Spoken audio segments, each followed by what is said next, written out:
Alors dans cette vidéo, je vais t'expliquer ce que deviennent l'aire et le volume d'une figure lorsqu'on agrandit cette figure ou qu'on la réduit. Et on va commencer par regarder ce qui se passe pour les surfaces. Donc sous les yeux, tu as un rectangle. Ce rectangle, je vais donc l'agrandir.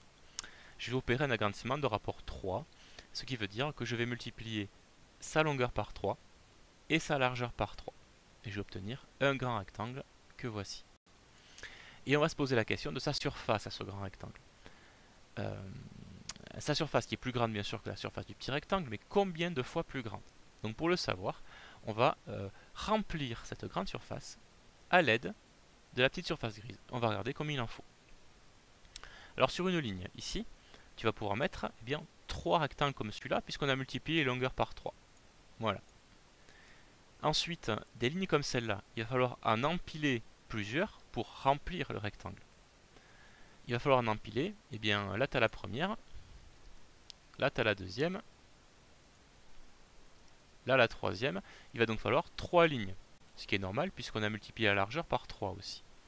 On se retrouve donc avec 3 lignes de 3 rectangles, c'est-à-dire avec 3 fois 3, 9 rectangles. Donc on va dire que si les longueurs de ce rectangle ont été multipliées par 3, sa surface, elle a été multipliée par 3 fois 3, c'est-à-dire par 9.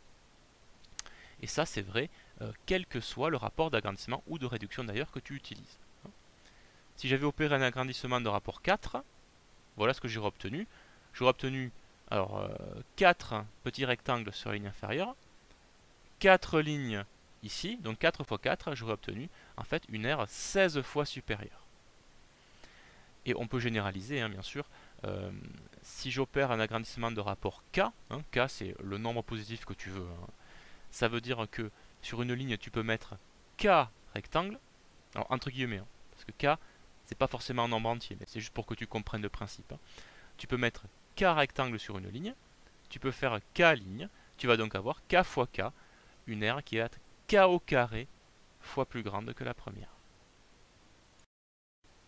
Bon, que se passe-t-il maintenant au niveau des volumes, hein, si j'agrandis un volume, ou si je le réduis, hein, ce sera la même chose. Donc je t'ai pris ici le petit pavé gris, tu vois, voilà, que j'ai agrandi, de façon à obtenir eh bien, le grand pavé que tu vois autour. Donc j'ai effectué un agrandissement de rapport 3. Donc toutes les longueurs du petit pavé ont été multipliées par 3. Hein, sa longueur, sa largeur et sa hauteur ont été multipliées par 3. Qu'est devenu son volume? Donc comme tout à l'heure, on va essayer de remplir eh bien, le grand volume par des petits pavés gris pour voir combien il en faut. Donc allons-y. Donc on va d'abord commencer par regarder la face inférieure. Je vais me placer dessous, tu vois, hop, dessous. Voilà.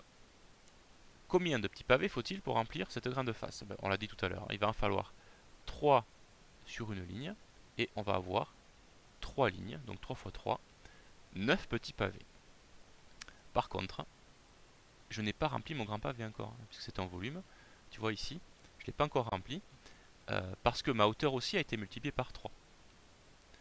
Donc ici j'ai une couche, mais il va me falloir 1, 2, 3 couches pour remplir mon pavé.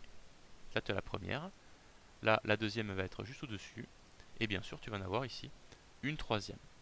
Donc en fait, on va se trouver avec 3 x 3, 9 pavés pour une couche, mais encore x 3, parce qu'il va y avoir 3 couches.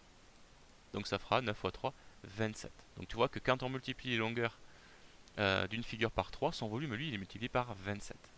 Et ça, ce sera vrai, quel que soit le rapport d'agrandissement que tu choisisses. Si je change un peu l'échelle, tu vois ici, je me suis débrouillé pour que mon grand pavé soit 4 fois plus grand que mon petit pavé, c'est-à-dire c'est un agrandissement de rapport 4. Qu'est-ce qui va se passer? Il va se passer que sur une ligne, alors pardon, hop, je vais me remettre sur la première, voilà.